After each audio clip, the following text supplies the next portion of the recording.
ইরানের কাছে অসহায় ইসরায়েল, যুদ্ধবিরতির মেয়াদ বৃদ্ধির প্রত্যাশা। হঠাৎ জোট বাঁধছে রাশিয়া চীন, দুশ্চিন্তায় যুক্তরাষ্ট্র। যুদ্ধ বন্ধে মরিয়া পাকিস্তান, প্রশংসায় যুক্তরাষ্ট্র, সৌদি, ইরান। প্রযুক্তিতে পশ্চিমাদের ছাড়িয়ে যাচ্ছে সৌদি আরব। বিশ্বের সবচেয়ে বেশি তেল গ্যাসের মজুদ মধ্যপ্রাচ্যে। জ্বালানি সংকটে পালাচ্ছে বিনিয়োগকারীরা, ওমানের দ্বারস্থ থাইল্যান্ড। দর্শক শুনছিলেন এশিয়া পোস্ট ওয়ার্ল্ড নিউজ শিরোনাম। আপনাদের সাথে আছি আমি আফরোজা দীপা। এবারে বিস্তারিত। ইরান যুদ্ধবিরতি চুক্তির মেয়াদ বাড়াবে বলে প্রত্যাশা করছে ইসরায়েল। তেহরান ওয়াশিংটনের যুদ্ধবিরতি চুক্তি ও দ্বিতীয় দফার বৈঠকের বিষয়ে যুক্তরাষ্ট্রের দেওয়া বার্তা নিয়ে ইরানে পৌঁছেছে পাকিস্তানের প্রতিনিধি দল। এরই মাঝে ইসরায়েল তাদের এই প্রত্যাশার কথা জানিয়েছে। বিস্তারিত প্রতিবেদনে। ইরান যুদ্ধবিরতি চুক্তির মেয়াদ বাড়াবে বলে প্রত্যাশা করছে ইসরায়েল। তেহরান ওয়াশিংটনের যুদ্ধবিরতি চুক্তি ও দ্বিতীয় দফার বৈঠকের বিষয়ে যুক্তরাষ্ট্রের দেয়া বার্তা নিয়ে ইরানে পাকিস্তানের প্রতিনিধি দলের উপস্থিতির মাঝেই ইসরায়েল তাদের এই প্রত্যাশার কথা জানিয়েছে। দেশটির একটি সূত্র বার্তা সংস্থা রয়টার্সকে এই তথ্য নিশ্চিত করেছে। ইরানের সঙ্গে সংঘাতের অবসানে চুক্তির বিষয়ে অবগত আঞ্চলিক কর্মকর্তারা জানিয়েছেন, যুক্তরাষ্ট্র ও ইরানের মধ্যে যুদ্ধবিরতির মেয়াদ বৃদ্ধির লক্ষ্যে মধ্যস্থতাকারীদের প্রচেষ্টার অগ্রগতি হয়েছে এবং বিবাদমান দুই পক্ষই আলোচনার জন্য পরবর্তী দফার জন্য শিগগিরই পুনরায় বৈঠকে বসতে যাচ্ছেন। আগামী 22 এপ্রিল শেষ হতে যাওয়া এই যুদ্ধবিরতির মেয়াদ অন্তত আরও 2 সপ্তাহ বৃদ্ধির লক্ষ্যে মধ্যস্থতাকারীরা কাজ করছেন, যাতে কূটনীতির মাধ্যমে সংকটের সমাধানে সুযোগ তৈরি হয়। যুদ্ধবিরতি চুক্তির মেয়াদ বাড়াতে উভয় পক্ষই নীতিগতভাবে একমত হয়েছে। নাম প্রকাশ না করার শর্তে মধ্যস্থতা প্রচেষ্টার সঙ্গে জড়িত একজন কর্মকর্তা বলেন, মধ্যস্থতাকারীরা 3টি প্রধান বিষয় নিয়ে কাজ করছেন। এগুলো হলো পারমাণবিক কর্মসূচি, হরমুজ প্রণালী এবং যুদ্ধের ক্ষতিপূরণ। তারা এই বিষয়গুলোতে একটি সমঝোতায় পৌঁছাতে চেষ্টা করছে।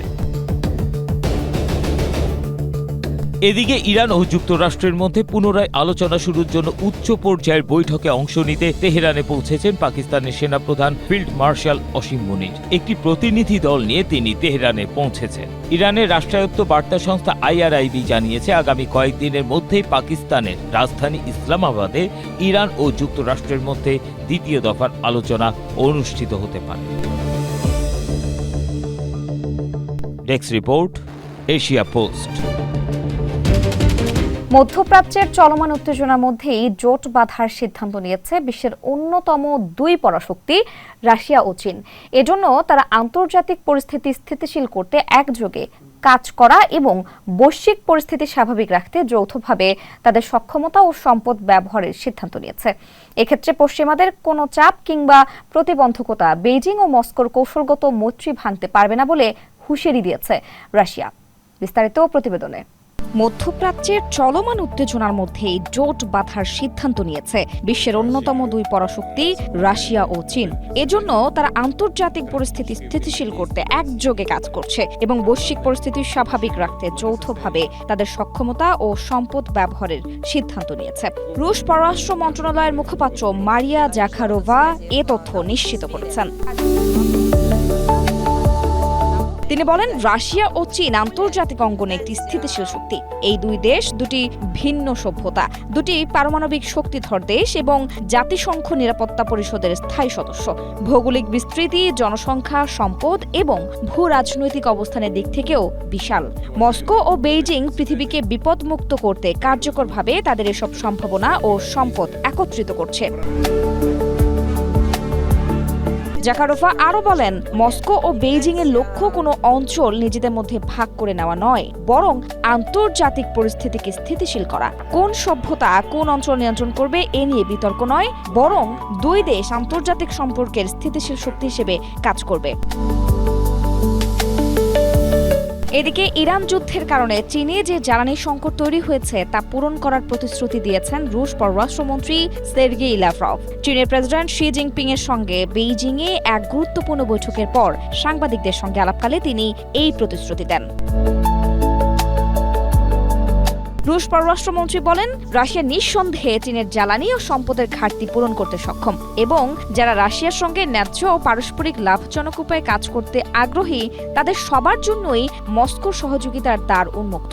মূলত ইরানের তেলের সবচেয়ে বড় ক্রেতা হিসেবে চীন বর্তমানে মার্কিন অবরোধের কারণে ব্যাপক সংকটে পড়েছে, আর এই সুযোগে রাশিয়া তাদের জ্বালানি অংশীদারিত্ব আরও দৃঢ় করার প্রস্তাব দিয়েছে।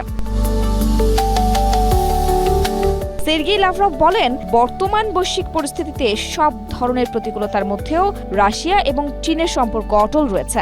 বিশেষ করে প্রেসিডেন্ট ভ্লাদিমির পুতিন এবং শি জিনপিং এর মধ্যকার ব্যক্তিগত ও রাজনৈতিক ঘনিষ্ঠতা বিশ্বজুড়ে চলমান নানা অস্থিরতা মোকাবিলায় দুই দেশকে উচ্চমাত্রার সহনশীলতা ও শক্তি যোগাচ্ছে। পশ্চিমের চাপ বা কোনো প্রকার আন্তর্জাতিক প্রতিবন্ধকতা বেইজিং ও মস্কোর মধ্যকার কৌশলগত মৈত্রী ভাঙতে পারবে না বলেও হুঁশিয়ারি দেন রুশ পররাষ্ট্রমন্ত্রী। মধ্যপ্রাচ্যে যুদ্ধ বন্ধের প্রাণপণ চেষ্টা করছে পাকিস্তান। যুক্তরাষ্ট্র ও ইরানের মধ্যে প্রথম দফা আলোচনা ব্যর্থ হওয়ার পর দ্বিতীয় দফা আলোচনার জন্য জোরালো চেষ্টা করছেন পাক প্রধানমন্ত্রী শাহবাজ শরীফ ও দেশটির সেনাপ্রধান আসিম মুনির। ইতিমধ্যে সৌদি যুবরাজ মোহাম্মদ বিন সালমানের সঙ্গে বৈঠক করেছেন শাহবাজ। এদিকে যুক্তরাষ্ট্রের বিশেষ বার্তা নিয়ে ইরান সফর করছেন পাকিস্তানের সেনাপ্রধান ফিল্ড মার্শাল আসিম মুনির। পাক সেনাপ্রধানের ইরান সফরের মূল লক্ষ্য হল তেহরান ও ওয়াশিংটনের মধ্যে দ্বিতীয় দফার আলোচনার উপযুক্ত সময় নির্ধারণ করা। মধ্যপ্রাচ্যে যুদ্ধ বন্ধের প্রাণপণ চেষ্টা করছে পাকিস্তান। যুক্তরাষ্ট্র ও ইরানের মধ্যে প্রথম দফা আলোচনা ব্যর্থ হওয়ার পর দ্বিতীয় দফায় আলোচনার জন্য জোরালো চেষ্টা করছেন পাক প্রধানমন্ত্রী শাহবাজ শরীফ ও দেশটির সেনাপ্রধান আসিম মুনির। ইতোমধ্যে সৌদি যুবরাজ মোহাম্মদ বিন সালমানের সঙ্গে বৈঠক করেছেন Shahbaz. 16 April Saudi press agency জানিয়েছে, বৈঠকে যুক্তরাষ্ট্র ইরান যুদ্ধসহ আঞ্চলিক বিভিন্ন গুরুত্বপূর্ণ ইস্যু নিয়ে আলোচনা হয়েছে। এ সময় সৌদি যুবরাজ মোহাম্মদ বিন সালমান মধ্যপ্রাচ্যে শান্তি ও স্থিতিশীলতা ফিরিয়ে আনতে কূটনৈতিক প্রচেষ্টা চালিয়ে যাওয়ার উপর গুরুত্ব আরোপ করেন। গুরুত্বপূর্ণ এই কূটনৈতিক প্রক্রিয়ায় মধ্যস্থতা করার জন্য প্রধানমন্ত্রী শাহবাজ শরীফ ও জেনারেল আসিম মুনিরের প্রশংসা করেন সৌদি যুবরাজ। এর আগে মার্কিন প্রেসিডেন্ট ডোনাল্ড ট্রাম্প পাকিস্তানের প্রশংসা করেছেন। এছাড়া ইরানের পররাষ্ট্রমন্ত্রী আব্বাস আরাকচি শাহবাজ শরীফ ও জেনারেল আসিম মুনিরকে প্রিয় ভাইদয় বলে সম্বোধন করেছেন।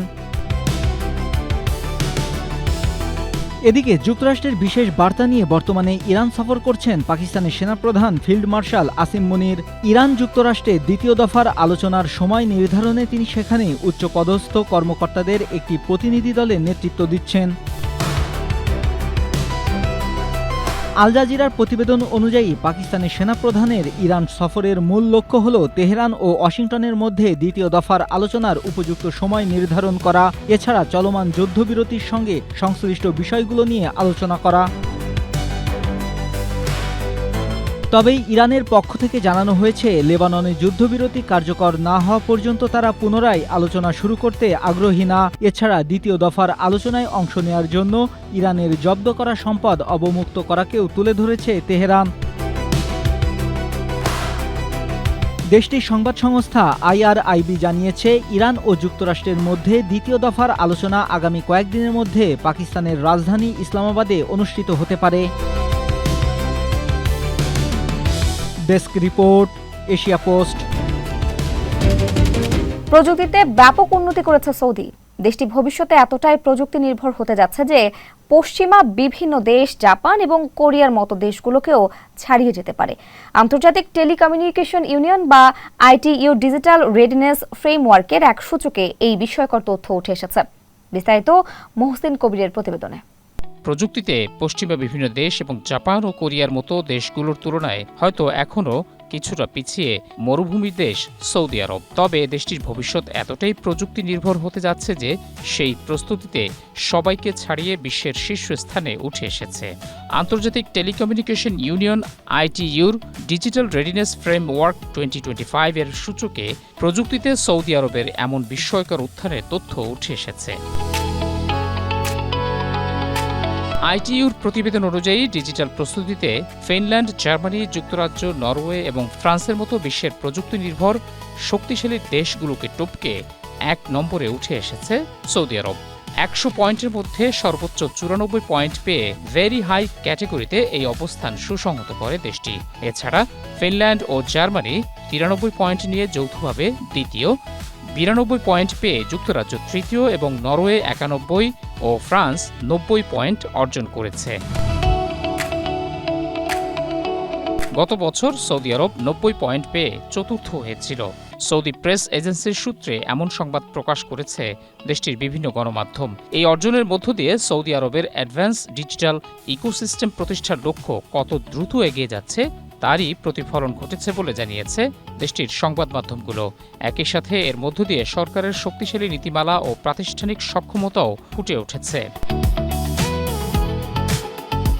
এছাড়া এর মাধ্যমে প্রতিদ্বন্দ্বিতাপূর্ণ ডিজিটাল মার্কেটের সম্প্রসারণ, অর্থনৈতিক সহায়তা, সামাজিক প্রবৃদ্ধি এবং ক্রমেই স্মার্ট অর্থনীতির দিকে ধাবিত হওয়ার বিষয়টিও উঠে এসেছে। ডিজিটাল রেডিনেস ফ্রেমওয়ার্ক হলো একটি আন্তর্জাতিক সূচক যার মাধ্যমে জাতীয় ডিজিটাল ইকোসিস্টেমের প্রস্তুতি পরিমাপ করা হয়ে থাকে। টেলিকম প্রযুক্তি ব্যবস্থা, নীতি এবং সুশাসনের মতো 9টি মৌলিক ভিত্তি ও 117টি সূচকের মাধ্যমে এই মূল্যায়ন করে থাকে ITU। মহসিন কবির, এশিয়া পোস্ট।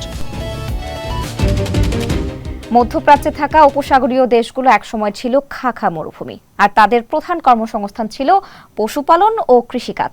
কিন্তু গেল 1 শতাব্দীর মধ্যে রাতারাতি এসব দেশের চিত্রপট পাল্টাতে শুরু করে। এর প্রধান কারণ তেল ও গ্যাসের খনি আবিষ্কার। উপসাগরীয় দেশগুলোতে এত পরিমাণ তেল ও গ্যাসের মজুদ আছে যে এসব অঞ্চলে বড় ধরনের কোনো সংঘাত শুরু হলে বিশ্বকে ভয়াবহ জ্বালানি সংকটের মধ্যে পড়তে হবে।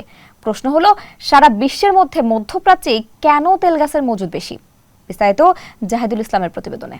মধ্যপ্রাচ্যে থাকা উপসাগরীয় দেশগুলোর দিকে তাকালে নতুন এক পরিবর্তন লক্ষ্য করা যায়। বিশেষ করে সৌদি আরব, কাতার, কুয়েত, বাহরাইন কিংবা আরব আমিরাত এই দেশগুলো একসময় ছিল খাখা মরুভূমি, আর প্রধান কর্মসংস্থান বলতে ছিল পশুপালন ও কৃষিকাজ। কিন্তু গত 1 শতাব্দীর মধ্যে রাতারাতি এসব দেশের চিত্রপট পাল্টাতে শুরু করে। তার প্রধান কারণ তেল ও গ্যাসের খনি আবিষ্কার। উপসাগরীয় দেশগুলোতে এত পরিমাণ তেল ও গ্যাসের মজুদ আছে যে এসব অঞ্চলে বড় ধরনের কোনো সংঘাত শুরু হলে বিশ্বকে ভয়াবহ জ্বালানি সংকটের মধ্যে পড়তে হয়, যার বাস্তব চিত্র দেখা যাচ্ছে ইরান যুদ্ধে। গত 28শে ফেব্রুয়ারি থেকে যুক্তরাষ্ট্র ও ইসরায়েলের সঙ্গে তেহরানের যুদ্ধ শুরু হওয়ার পর জ্বালানির বাজার ক্রমাগতভাবে ভয়াবহ আকার ধারণ করেছে, যার প্রভাব পড়েছে বিশ্বজুড়ে। এ অবস্থায় অনেকের মনেই কৌতূহল, পারস্য উপসাগরীয় দেশগুলোতে কিভাবে এত তেল ও জ্বালানির মজুদ এলো।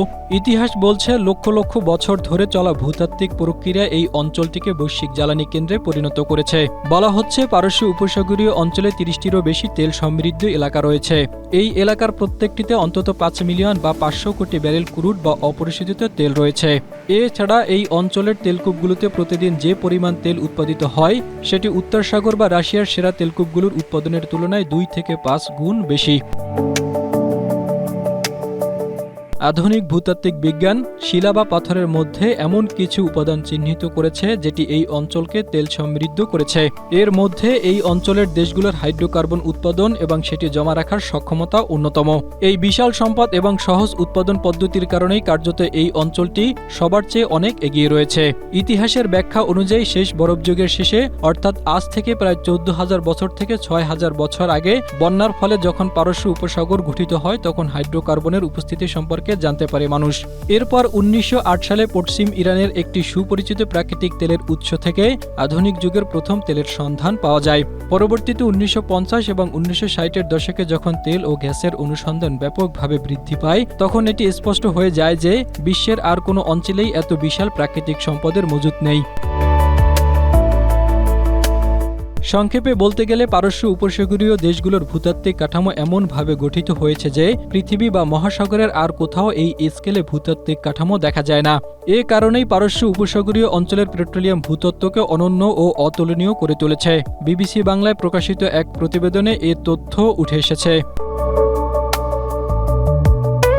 জাহিদুল ইসলাম, এশিয়া পোস্ট।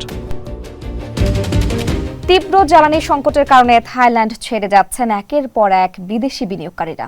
ইরান যুদ্ধের কারণে হরমুজ প্রণালী কার্যত বন্ধ হয়ে যাওয়ায় এমন সংকটের মুখোমুখি হয়েছে দেশটি। ভয়াবহ এই পরিস্থিতিতে হরমুজ প্রণালী দিয়ে নিজেদের জাহাজগুলো নিরাপদ চলাচল নিশ্চিত করতে মধ্যপ্রাচ্যের দেশ ওমানের দ্বারস্থ হয়েছে ব্যাংকক। বিস্তারিত মোহসেন কবিরের প্রতিবেদনে।